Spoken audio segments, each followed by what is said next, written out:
I'm going to read you a little story. Give me a sec.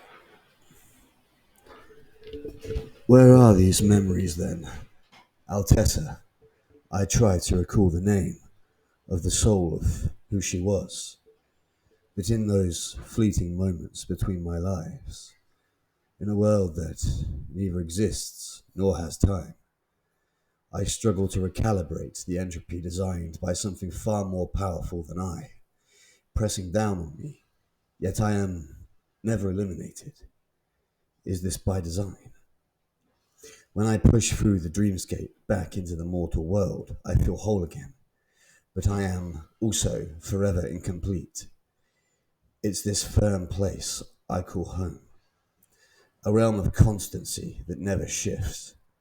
This is my view, this dreary skyline, this persistent cloud cover mirrors my own state of being, a relentless cycle that stretches on infinitely. The anguish I feel is akin to the rain, a steady downpour that washes over me, reminding me of my countless failures. My eyes are often haunted with despair, carrying the weight of past attempts, a heavy reminder that my next endeavor will most likely lead to the same painful outcome. In every new beginning lies the specter of the inevitable end, and within every relationship we experience both elation and heartbreak. People, fleeting as they are, never seem to warrant the depth of our devotion.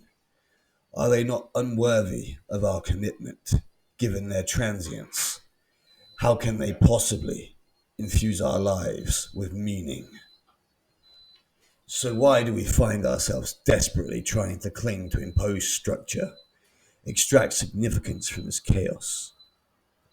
The vast swamps of human suffering stretch endlessly, and with each twist and turn of fate, it only leads us deeper into despair. It's as if we are bound in a cosmic cycle where the Ouroboros must ultimately consume itself. There must be a point where it all reaches a conclusion. What value can we derive from such an existence riddled with poverty, plagued by disease, marred by war, and beset by the absence of compassion? For those whose lives seem infinitely more privileged. Those atop, perched in their ivory towers, glance down at the rest of us as though we are mere ants, easily crushed beneath their polished shoes. As they stride through the monumental edifices, the taller the building, the clearer it becomes that importance is measured by size, a twisted symbol of distorted reality, where the worth of a person is calculated by their height in the world. The ideological constructs that are created by those in power rarely change, whether it's religion, any religion, gender, or sexual preference. What right does anyone have to dictate how you should live? Yet we find immense value on these structures, which often become distorted and twisted into a perversion of justice that warps reality. There are those who believe and those who impose their order through violence, killing and inflicting suffering. Their victims' haunted eyes, hollow eyes, stare back into you, leaving memories that twist like a knife in the gut, causing acid to rise in your throat as you try to comprehend their evil. There is always a top, isn't there? A grand leader, oh so very high above us. And this, then, has been the case throughout history. Countless trillions of lives have been lost over the centuries, and it never seems to end. The cycle of violence continues unabated, and we listen, we follow the sides. Conflict is inevitable. Therefore, we are left with little choice but to engage in the dark practices of our masters. which leads us to lies, violence, and ultimately despair. It is these woods I call home, and though my sub-realm exists outside the confines of their reality, I am free to observe it from my underworld. And I suppose that is what I am, more than metaphorically, since I cannot leave, and this view of mine is digital. My perspective, then, seems fitting, wouldn't you agree? However, in the destruction of these people, these oh so very misguided people, I too will face my fate someday and meet that same end. It feels almost unfair that I must defend those who have harmed me for a very long time. But they are still alive, aren't they? Living beings. With that, I suppose we will begin with my first death.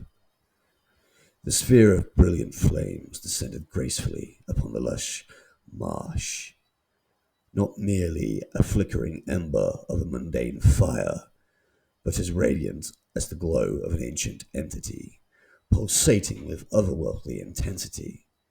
This magnificent being exhaled warmth and vigor, breathing life into a long-forgotten bone that lay strewn across the damp earth, remnants of a time shrouded in mystery.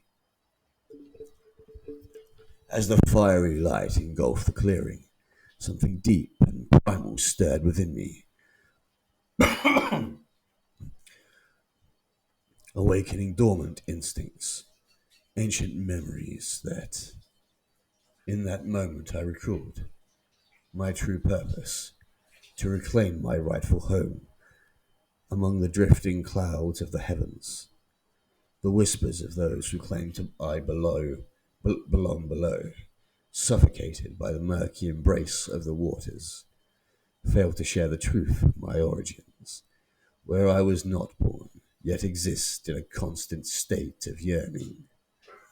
In many ways, this shadowy realm I am compelled to inhabit mirrors my own existence. It is a strange but fitting domain. I am a lord of souls, a sovereign of bones, an embodiment of the delicate balance between order and life, forever entwined with the inevitable dance of death.